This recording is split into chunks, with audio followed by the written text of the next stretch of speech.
जो मनुष्य शनिवार के पावन दिन भगवान शनिदेव की यह दिव्य कथा श्रद्धा और विश्वास के साथ सुनता है, उसके जीवन में छाया अंधकार धीरे धीरे मिटने लगता है और सुख और समृद्धि का सूरज उगने लगता है। शनिवार का ये पवित्र दिन कर्मफल के महान देवता शनिदेव का होता है। आज हम आपको धरापुर नाम के एक छोटे से गांव की उस सच्ची घटना के बारे में सुनाने जा रहे हैं, जो यह सिद्ध करती है कि शनिदेव के दरबार में देर हो सकती है, अंधेर कभी नहीं।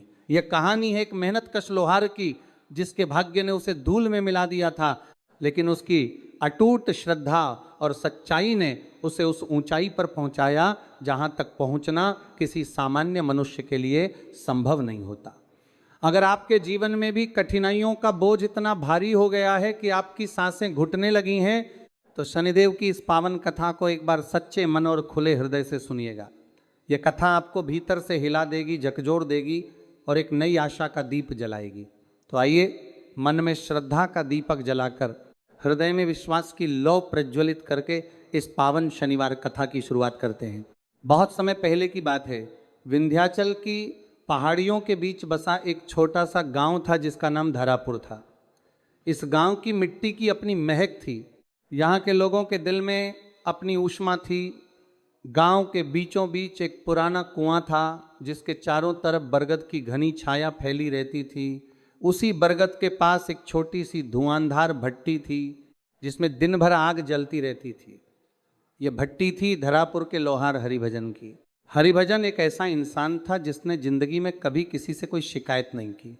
उसके पास था भी क्या, एक छोटी सी कच्ची दीवारों वाली दुकान जिसमें उसकी पुरानी भट्टी थी, एक घर जो उसके पिता और दादा ने बनाया था, लेकिन जो अब इतना जर्जर हो चुका था कि बारिश में छत से पानी टपकता था, और एक परिवार जिसमें उसकी पत्नी माधवी, उसकी बूढ़ी माँ सावित्री देवी और उसकी 8 साल की बेटी चंपा थी।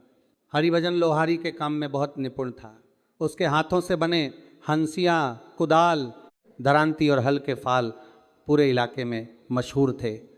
लेकिन उसकी कमाई इतनी नहीं थी कि परिवार को 2 वक्त की रोटी से ऊपर कुछ मिल सके। दिन भर धधकती भट्टी के सामने काम करते हुए उसका शरीर झुलसता रहता था, लेकिन उसके चेहरे पर कभी शिकायत का भाव नहीं आता था। हरिभजन की दिनचर्या में एक काम ऐसा था जिससे वो कभी नहीं छोड़ता था।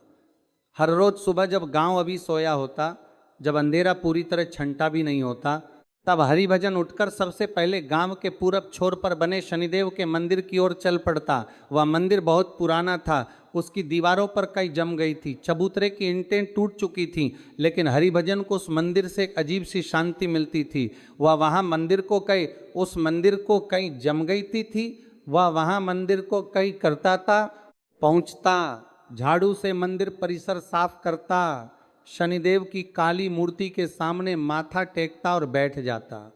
उसके पास चढ़ाने के लिए तेल नहीं होता था, फूल नहीं होते थे, लेकिन वह अपनी भट्टी से निकले लोहे का एक छोटा टुकड़ा हर शनिवार को मंदिर की चौखट पर रखाता था। वो कहता था कि मेरे हाथ का बना लोहा ही मेरा अर्घ्य है प्रभु। हरिभजन की प्रार्थना भी बहुत सरल होती थी।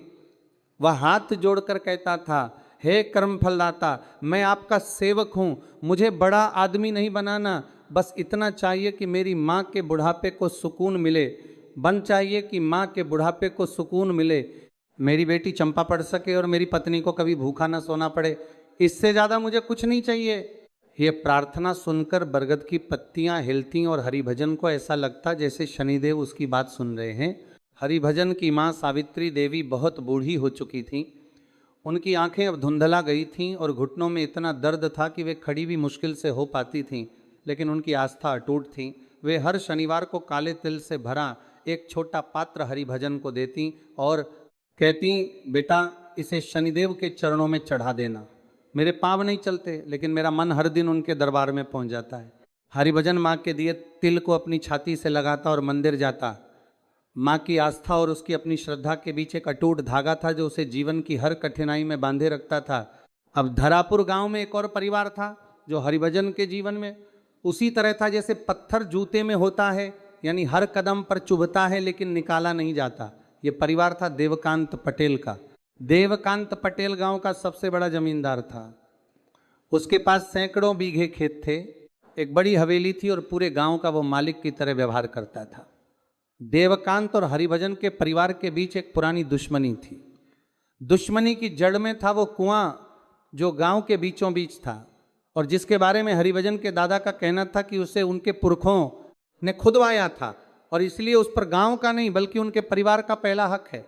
देवकांत के बाप ने उस कुएं पर कब्जा जमा लिया था और बाद में देवकांत ने उस कुएं के पानी के लिए भी किसानों से पैसे लेने शुरू कर दिए।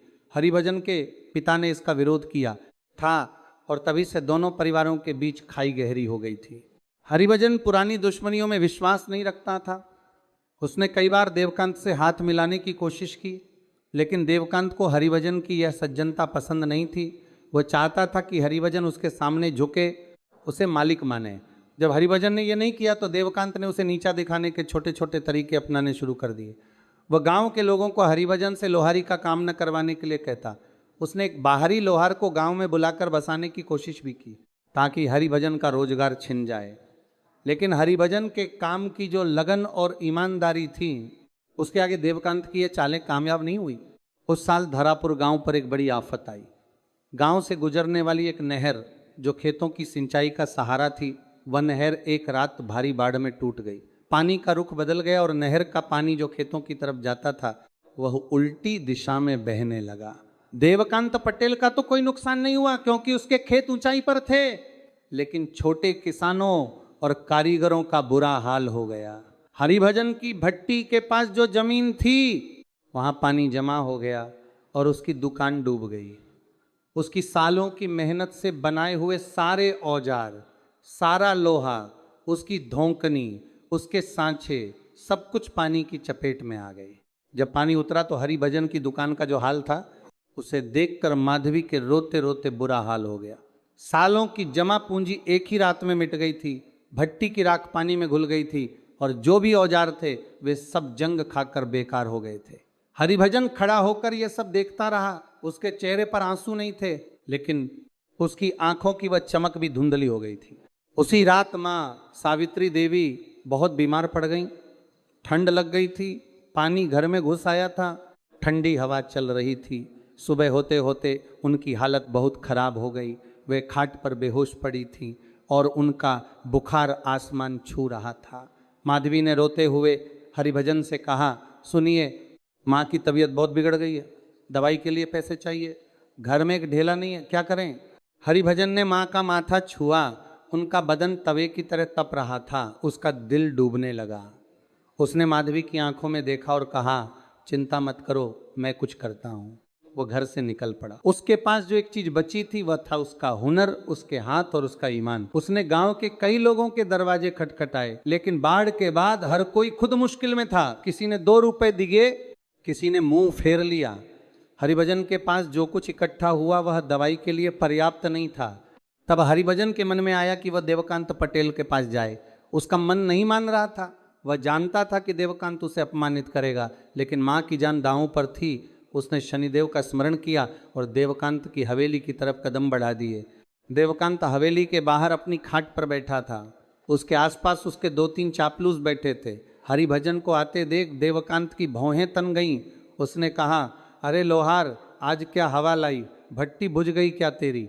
हरिभजन ने हाथ जोड़े और विनम्रता से बोला, पटेल जी, मेरी माँ बहुत बीमार हैं, दवाई के लिए कुछ रुपए उधार दे दीजिए, जैसे ही मेरी भट्टी फिर से शुरू होगी मैं लौटा दूंगा। देवकांत ने नाटकीय ढंग से ठंडी सांस ली और बोला, अरे हरिभजन, मुझे तेरी माँ की बीमारी का बहुत दुख है, लेकिन भाई मेरे भी हाथ तंग हैं, बाढ़ ने मुझे भी बर्बाद कर दिया है, बड़े दुख की बात है। ये सुनकर वहाँ बैठे चापलूस जोर से हंसने लगे। उन सबको पता था कि देवकांत के पास इतना धन है कि वह पूरे गांव को सालों तक खिला सके।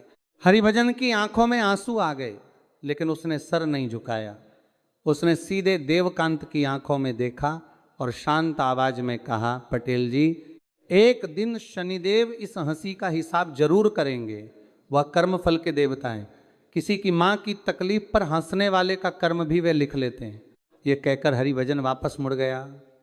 उसकी पीठ पर देवकांत और उसके चापलूसों की हंसी गिर रही थी, लेकिन हरिभजन का कदम नहीं रुका। वह घर लौटा। माँ की हालत और बिगड़ गई थी। हरिभजन रात भर माँ के पास बैठा रहा।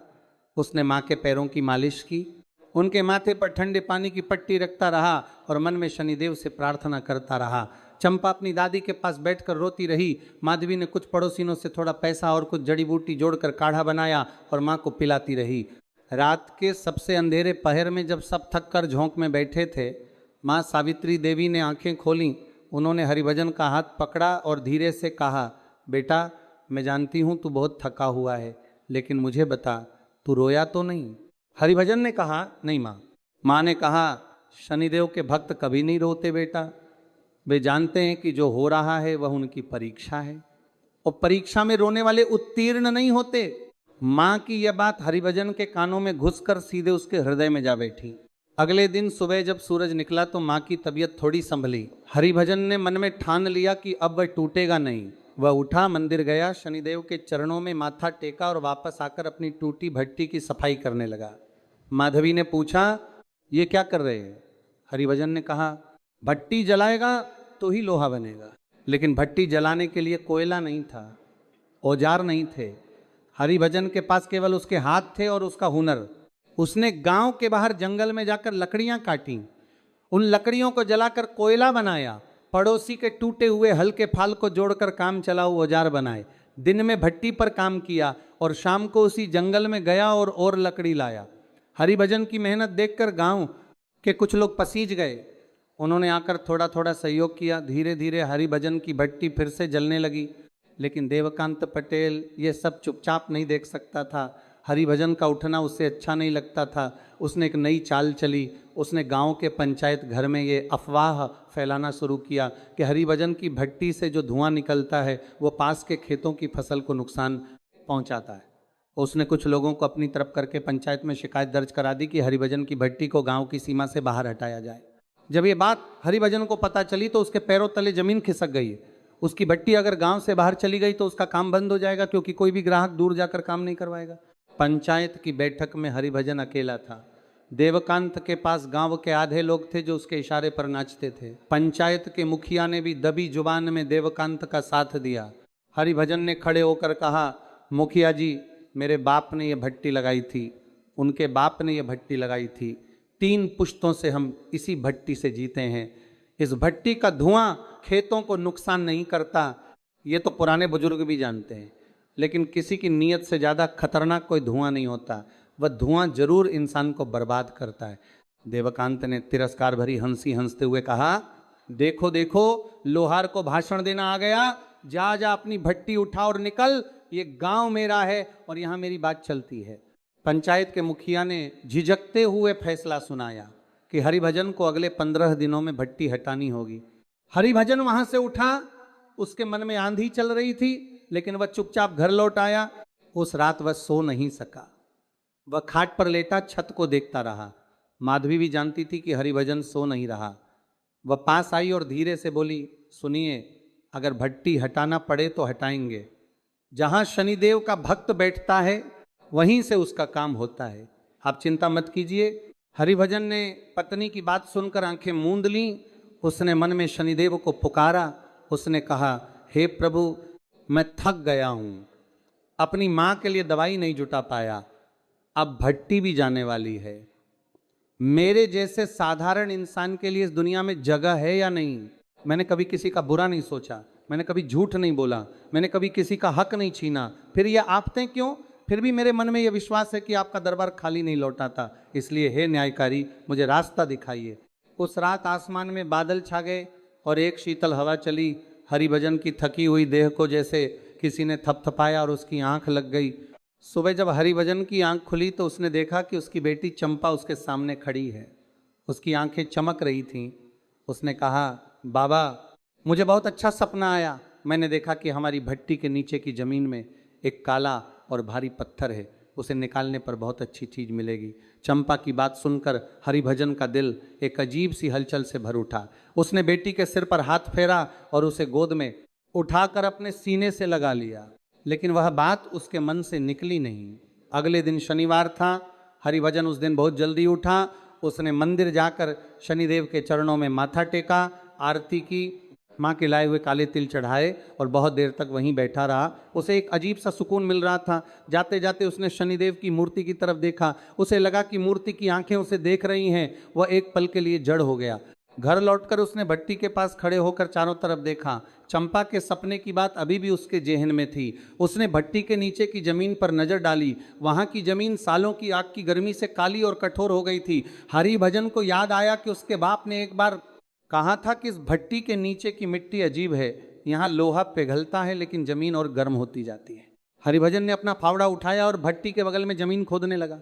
माधवी बाहर से आई और बोली, ये क्या कर रहे हैं? हरिभजन ने बिना रुके कहा, भट्टी हटानी है ना तो नींव खोदनी होगी। माधवी को लगा हरिभजन काम कर रहा है। वो अंदर चली गई। हरिभजन खोदता रहा। जमीन बहुत कठोर थी लेकिन वह रुका नहीं। 1 घंटे में उसने 2 फीट गहरा गड्ढा खोदा, कुछ नहीं मिला। उसने और खोदा। 3 घंटे बाद उसके हाथों में छाले पड़ गए थे, पीठ झुक गई थी, पसीने से कपड़े भीग गए थे, लेकिन जमीन के अलावा कुछ नहीं था। वहीं आसपास कुछ लोग जमा हो गए। एक बूढ़े आदमी ने कहा, हरिभजन पागल हो गया है, भट्टी के नीचे खजाना खोद रहा है। एक और ने कहा, बेचारा गरीबी और तकलीफ ने इसे दिमागी तौर पर हिला दिया है। हरिभजन को यह सब सुनाई दे रहा था लेकिन उसके मन में अभी भी शनिदेव का ध्यान था।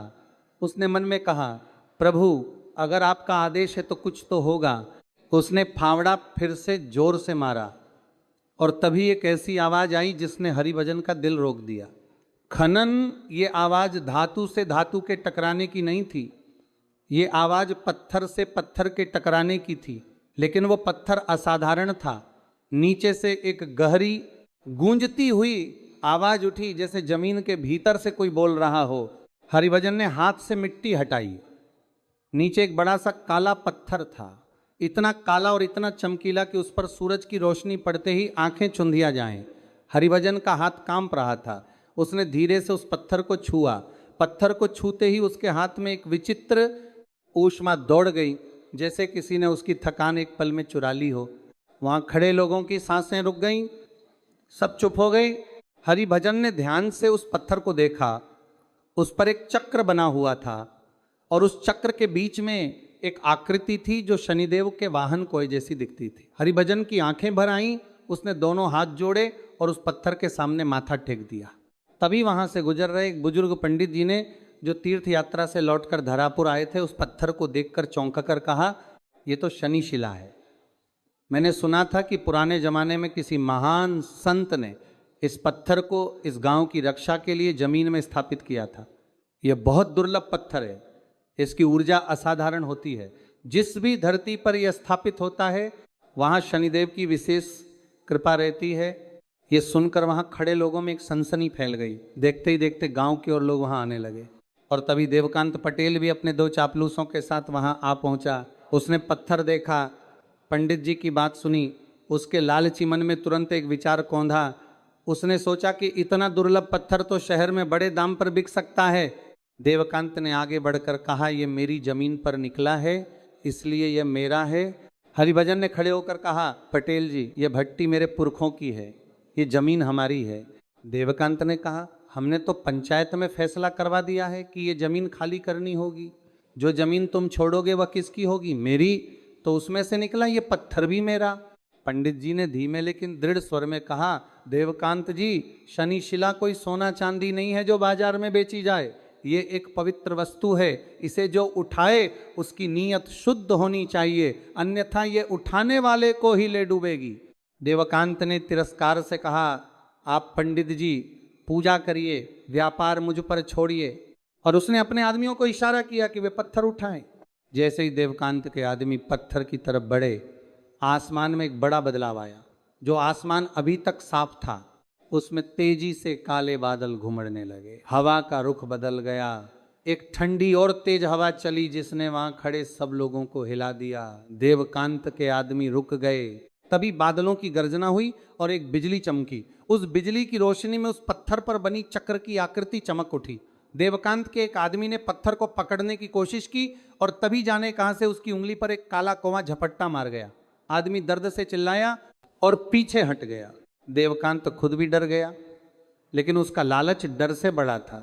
हरिभजन ने उस पत्थर को अपनी दोनों बाहों से जकड़ लिया और कहा, पटेल जी इसे आप नहीं ले जा सकते और ये जमीन आप नहीं ले सकते। पंचायत का फैसला धन और दबाव से हुआ था, मैं इसे मानने को तैयार नहीं हूं, मैं यहां से नहीं हटूंगा, आप जो चाहें करें। देवकांत का चेहरा लाल हो गया। वो बोला, अरे बेटे तेरी ये हिम्मत कहां से आई, पकड़ो इसे, हटाओ इसे यहां से। उसके दो आदमी हरिभजन की तरफ बढ़े और तभी गांव की गलियों से आवाजें आने लगी। लोग दौड़ते हुए आ रहे थे। वे लोग थे जिन्होंने बरसों से देवकांत का अन्याय सहा था, जिनके खेत देवकांत ने हड़प लिए थे, जिनके कुएं का पानी देवकांत ने बंद करवा दिया था, उनकी संधा देवकांत ने बंद करवा दिया था। सबने जब हरिभजन को अकेले खड़े देखा तो वे दौड़ आए। एक बुजुर्ग ने आगे आकर कहा, देवकांत बहुत हुआ, हम सब गवाह हैं कि ये शनि शिला हरिभजन की भट्टी की जमीन में मिली है, ये उसका अधिकार है। एक महिला ने कहा, और ये जमीन हरिभजन के दादा की थी, पंचायत का वो फैसला गलत था और हम सब उसका विरोध करते हैं। देखते ही देखते सैकड़ों लोग हरिभजन के पीछे खड़े हो गए। देवकांत ने देखा कि पासा पलट गया है। उसने अपने आदमियों को धीरे से इशारा किया और खुद थूकते हुए वहां से हटने लगा। लेकिन जाते जाते उसने हरिभजन को घूर कर देखा और कहा, यह अभी खत्म नहीं हुआ। हरिभजन ने शांत आवाज में जवाब दिया, जो ऊपर वाले के हाथ में है वह आपके हाथ में नहीं है पटेल जी। उस दिन शाम को पंडित जी ने शनि शिला की विधिवत पूजा करवाई। हरिभजन ने उस पत्थर को अपने घर में रखने से मना किया। उसने कहा, यह पत्थर पूरे गांव का है, इसे शनिदेव के मंदिर में स्थापित करना चाहिए। लेकिन अभी भी परेशानियां बाकी थी। देवकांत ने उस रात शहर जाकर एक चालाक वकील से मिला। उसने कागजात तैयार करवाए जिनमें यह दर्शाया गया था कि हरिभजन की भट्टी की जमीन पर देवकांत का दावा है, क्योंकि हरिभजन के पिता ने कई साल पहले देवकांत के पिता से कुछ पैसे उधार लिए थे। वह कागज असली था या नकली यह हरिभजन नहीं जानता था, लेकिन देवकांत ने उसे कागज लाकर दिखाया और कहा कि अगले सप्ताह अदालत में यह मुकदमा दाखिल होगा। हरिभजन के पास अदालती लड़ाई के लिए पैसे नहीं थे, वकील के लिए पैसे नहीं थे, कागजात देखने के लिए कोई पढ़ा लिखा आदमी उसके पास नहीं था। उस रात हरिभजन बहुत उदास था। माँ की तबीयत अभी पूरी तरह ठीक नहीं हुई थी, घर में खाने की तंगी थी, ऊपर से ये नई मुसीबत। उसने माधवी से कहा, माधवी मुझे अब डर लगने लगा है। माधवी ने उसके माथे पर हाथ रखा और बोली, डरिए मत, आप अकेले नहीं हैं, शनिदेव आपके साथ हैं। उस दिन जो पत्थर मिला, क्या वह कोई साधारण घटना थी? वह तो उनका आश्वासन था। हरिभजन की आंखें भर आईं। अगले दिन एक अप्रत्याशित घटना घटी। सुबह जब हरिभजन मंदिर जा रहा था तो रास्ते में उसे एक वृद्ध सन्यासी मिला। वे वृद्ध तीर्थाटन पर थे और धरापुर से गुजर रहे थे। उन्होंने हरिभजन को देखा और रुक गए। उन्होंने कहा, बेटा तू लोहार है?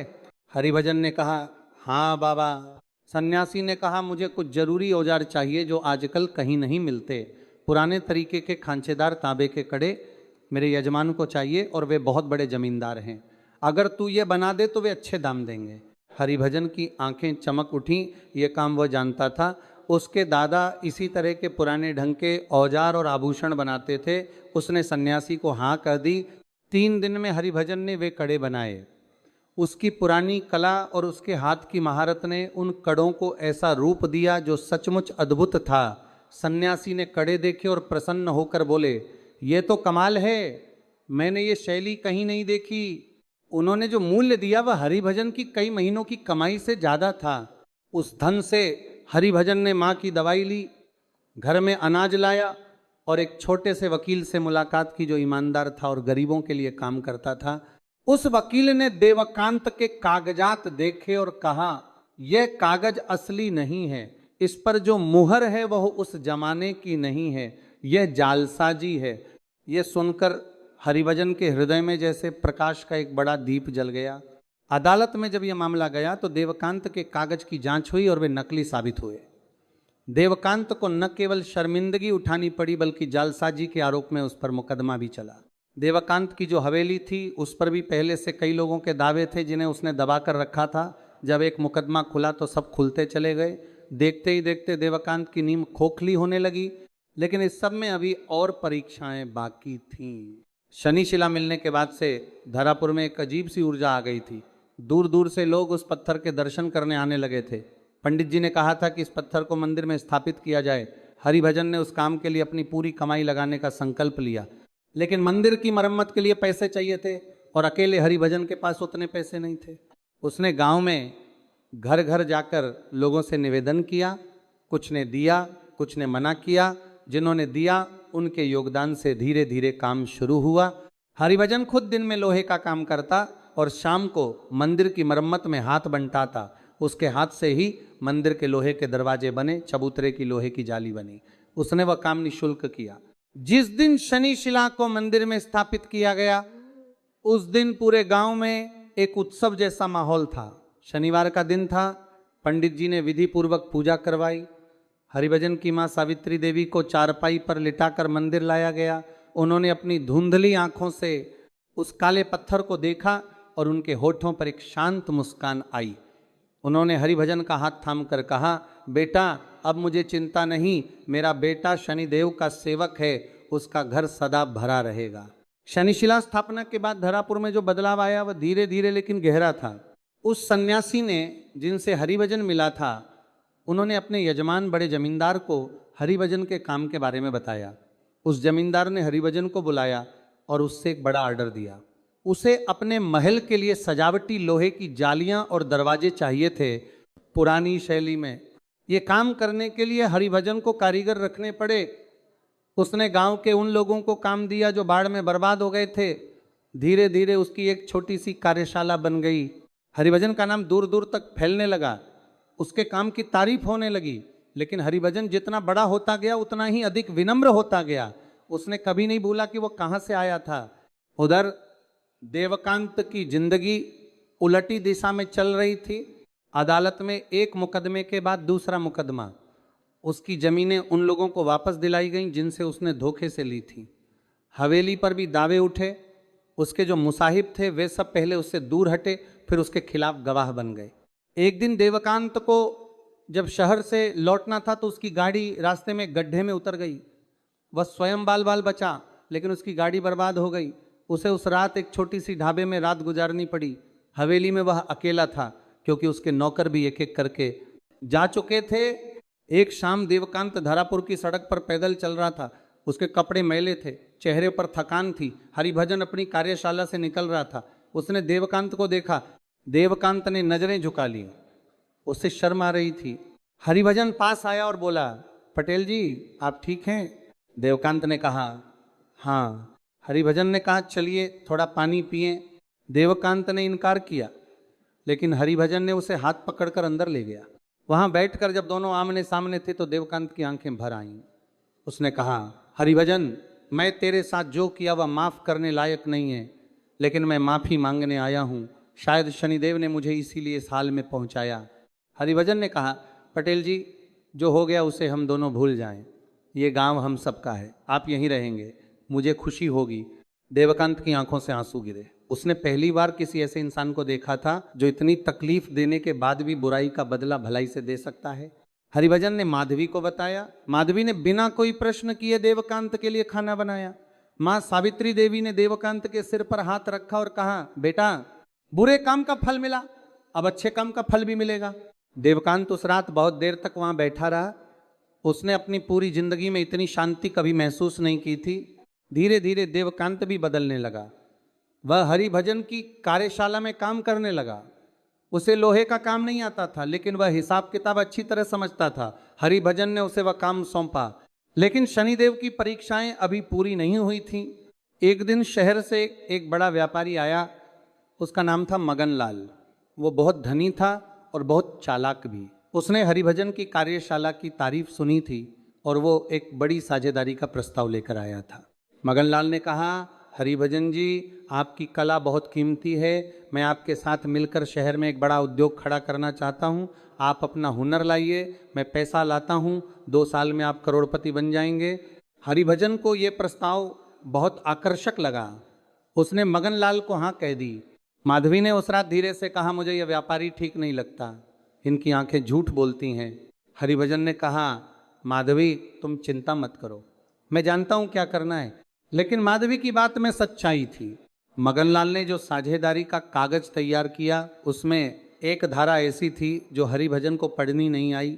उस धारा में लिखा था कि अगर साझेदारी 1 साल के भीतर टूटती है तो हरिभजन की कार्यशाला और उसकी सारी संपत्ति मगनलाल को चली जाएगी। हरिभजन ने बिना ध्यान से पढ़े उस कागज पर अंगूठा लगा दिया। 6 महीने बाद मगनलाल ने जानबूझकर साझेदारी से हाथ खींचा और कागज दिखाकर दावा किया कि कार्यशाला उसकी है। हरिभजन के पांव तले जमीन खिसक गई। वह उसी वकील के पास भागा जिसने पहले उसकी मदद की थी। वकील ने कागज पढ़ा और गंभीर मुंह बनाते हुए कहा, हरिभजन जी, ये कागज कानूनी रूप से वैध है, इसमें वो धारा साफ लिखी है, लेकिन एक रास्ता है। अगर यह साबित हो जाए कि मगनलाल ने जानबूझकर साझेदारी तोड़ी, यानी उसका इरादा शुरू से धोखा देने का था, तो यह कागज रद्द हो सकता है। लेकिन इसे साबित करना आसान नहीं था। हरिभजन घर लौटा। उस रात उसने कुछ नहीं खाया। वह भट्टी के पास बैठ गया और जलते कोयलों को देखता रहा। उसके मन में एक तूफान था। चंपा पास आकर बैठ गई। उसने अपने बाबा का हाथ थामा और कहा, बाबा, आप हमेशा कहते हैं कि शनिदेव न्यायकारी हैं, क्या वो आज भी हमारे साथ हैं? हरिभजन ने बेटी की तरफ देखा। उसकी निर्मल आंखों में एक प्रश्न था जिसका उत्तर हरिभजन को देना था। उसने गहरी सांस ली और कहा, हाँ बेटा, वह हमेशा हमारे साथ है। बाबा कभी झूठ नहीं बोलेंगे तुमसे। चंपा की आंखें चमक उठीं और वह हरिभजन से लिपट गई। उस रात हरिभजन को देर से नींद आई, लेकिन जब आई तो एक गहरी और शांत नींद आई। सुबह जब वो उठा तो उसने देखा कि देवकांत दरवाजे पर खड़ा है। उसके हाथ में कुछ कागज थे। देवकांत ने कहा, हरिभजन, रात को मुझे नींद नहीं आई।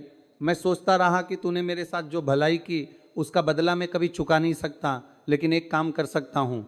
ये मगनलाल, इसे मैं जानता हूँ, इसने पहले भी एक और कारीगर के साथ यही किया था।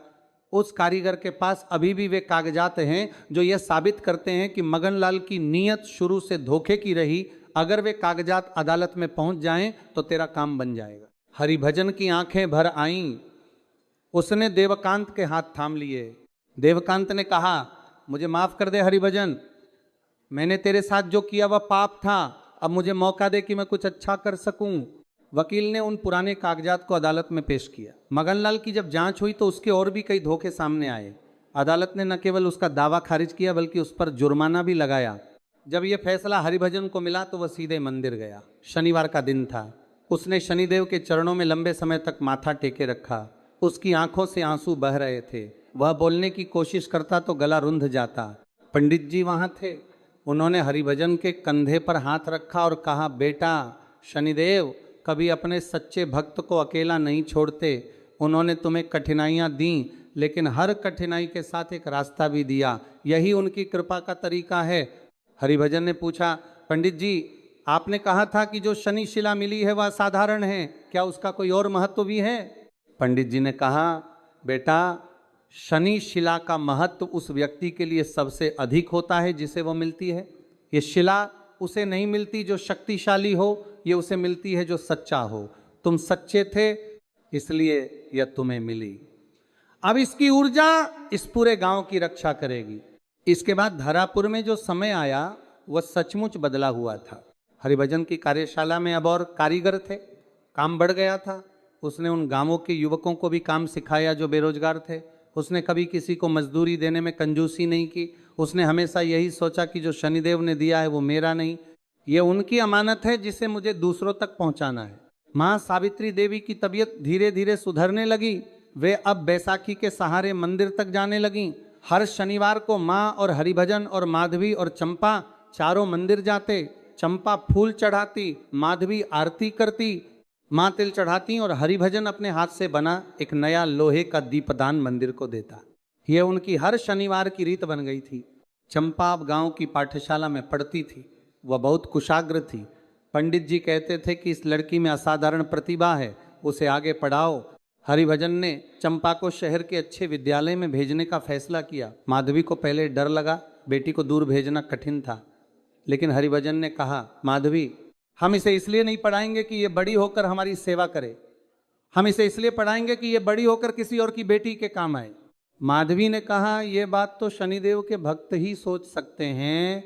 चंपा की विदाई के दिन हरिभजन ने उसे गोद में लिया और कहा, बेटा, जहाँ भी जाओ ये याद रखो कि तुम्हारे बाबा का एक ही धर्म है, सच बोलना, मेहनत करना और किसी का बुरा न चाहना, बाकी सब शनिदेव देख लेंगे। चंपा की आंखें भर आईं। उसने अपने बाबा के चरण छुए और गाड़ी में बैठ गई। उस दिन हरिभजन मंदिर गया। उसने शनि शिला के सामने बैठकर बहुत देर तक आंखें बंद रखीं। उसके मन में कोई प्रार्थना नहीं थी, कोई मांग नहीं थी, केवल एक गहरी कृतज्ञता थी। अब धरापुर गांव पूरी तरह बदल चुका था। जिस कुएं के लिए पुरानी दुश्मनी थी, उस कुएं की मरम्मत हरिभजन ने करवाई। उसने उसमें एक नई चरखी लगवाई और उसके चारों तरफ फूलों की क्यारियां बनवाई। वह कुआं अब पूरे गांव का था, कोई भी वहां आकर पानी ले जा सकता था। देवकांत अब हरिभजन की कार्यशाला में हिसाब किताब देखता था। उसका घमंड जा चुका था, वो अब सामान्य मनुष्य की तरह जीने लगा था। कभी कभी वो कहता था कि शनिदेव ने मुझे तोड़ा, लेकिन सही मायने में उन्होंने मुझे बनाया।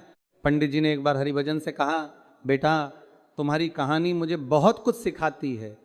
तुमने जीवन में कभी शॉर्टकट नहीं लिया, जब कठिनाई आई तो टूटे नहीं, जब सुख आया तो अहंकार नहीं किया। यही शनि भक्त का लक्षण है।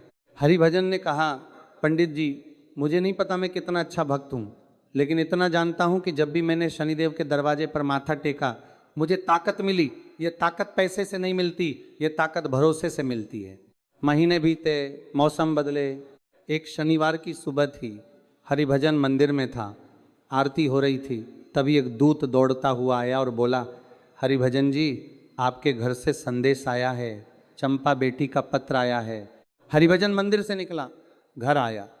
माधवी के हाथ में एक पत्र था, उसकी आंखें भरी थीं लेकिन चेहरे पर मुस्कान थी। हरिभजन ने पूछा, क्या हुआ? माधवी ने कहा, पढ़िए। पत्र में चंपा ने लिखा था कि उसे राज्य के सबसे अच्छे विद्यालय में छात्रवृत्ति मिली है, वह पूरे जिले में प्रथम आई है। हरिभजन का गला रुंध गया। उसने वह पत्र अपनी छाती से लगाया और आसमान की तरफ देखा। उसकी आंखें कह रही थीं जो होंठ नहीं कह सकते थे। माँ सावित्री देवी ने कमरे में से सुना और पूछा, क्या हुआ? हरिभजन माँ के पास गया, उनके पांव छुए और कहा, माँ आपकी पोती ने हमारा नाम रोशन किया। माँ ने आंखें मूंद कर कहा, शनिदेव की जय, मेरे बेटे का संकल्प पूरा हुआ। उस शाम धरापुर के शनिदेव मंदिर में दीप जले।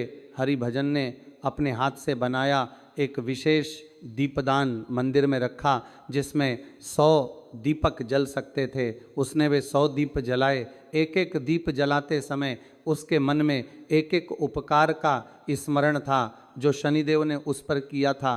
गांव के लोग वहां आए, बच्चे आए, बूढ़े आए, देवकांत भी आया। वह चुपचाप एक कोने में बैठकर उन जलते दीपों को देखता रहा। जब सब दीप जल गए तो मंदिर परिसर में एक ऐसी रोशनी फैली जिसे देखकर हर किसी की आंखें भर आईं। पंडित जी ने उस शाम एक बात कही जो वहां मौजूद हर व्यक्ति के मन में हमेशा के लिए बस गई। उन्होंने कहा, शनिदेव न्यायकारी हैं, वे हर मनुष्य को उसके कर्म के अनुसार फल देते हैं। जो व्यक्ति सत्य का मार्ग चुनता है, दोजर कर्म का, नारेटी कार्म कार्म का, गर्म कार्म कार्म का, जो अपने कर्म में ईमानदारी रखता है, जो दूसरों का भला चाहता है, उसके लिए शनिदेव की कृपा सदा प्रवाहित रहती है। और जो मनुष्य अपने बल और धन के अहंकार में दूसरों को कुचलता है, शनिदेव उसे वह पाठ पढ़ाते हैं जो कोई और नहीं पढ़ा सकता। इसलिए हे मनुष्य, अपना कर्म शुद्ध रखो। शनिवार के इस पावन दिन शनिदेव के सामने अपने मन का लेखा जोखा करो। जो गलत किया हो उसे सुधारो, जो अधूरा हो उसे पूरा करो, और जो खो गया हो उसके लिए विश्वास रखो, क्योंकि जो शनिदेव के भक्त की थाती है वह कभी खोती नहीं। हरिभजन ने उस शाम मंदिर के चबूतरे पर बैठकर माधवी का हाथ थामा। दोनों ने एक दूसरे की आंखों में देखा। बहुत से वर्षों की मेहनत, तकलीफ, आंसू और अब यह सुख, सब कुछ उन आंखों में था। माधवी ने धीरे से कहा, सुनिए, आपने कभी टूटने नहीं दिया। हरिभजन ने कहा, मुझे ताकत देने वाले तुम थे। माँ थी और वह दरवाजा था जिस पर मैं हर शनिवार माथा टेकता था। मंदिर के उन जलते दीपों की रोशनी में उन दोनों के चेहरों पर एक ऐसी शांति थी जो केवल उन्हें मिलती है जिन्होंने जीवन की आंधियों में अपना दीपक बुझने नहीं दिया। धरापुर का वह शनिदेव मंदिर आज भी उसी जगह खड़ा है। वहाँ जो शनि शिला है उसे आज भी लोग पूजते हैं, और उस मंदिर के द्वार पर जो लोहे की नक्काशीदार जाली लगी है उस पर आज भी हरिभजन के हाथ का स्पर्श महसूस होता है। कहते हैं कि जो भी श्रद्धालु उस मंदिर में जाकर उस शनि शिला के सामने सच्चे मन से अपनी पीड़ा कहता है, उसे वहां से खाली हाथ नहीं लौटना पड़ता। शनिदेव वहां आज भी विराजते हैं, वे आज भी सुनते हैं, वे आज भी न्याय करते हैं। इस कथा को जो भी मनुष्य शनिवार के पावन दिन सच्चे मन से सुनता है, उसके जीवन में शनिदेव की कृपा बरसती है, उसके कर्मों का फल शुभ होता है, उसके घर में सुख और समृद्धि का वास होता है और उसके परिवार पर शनि महाराज की छत्र छाया सदा बनी रहती है। शनिदेव की जय, शनिवार की जय।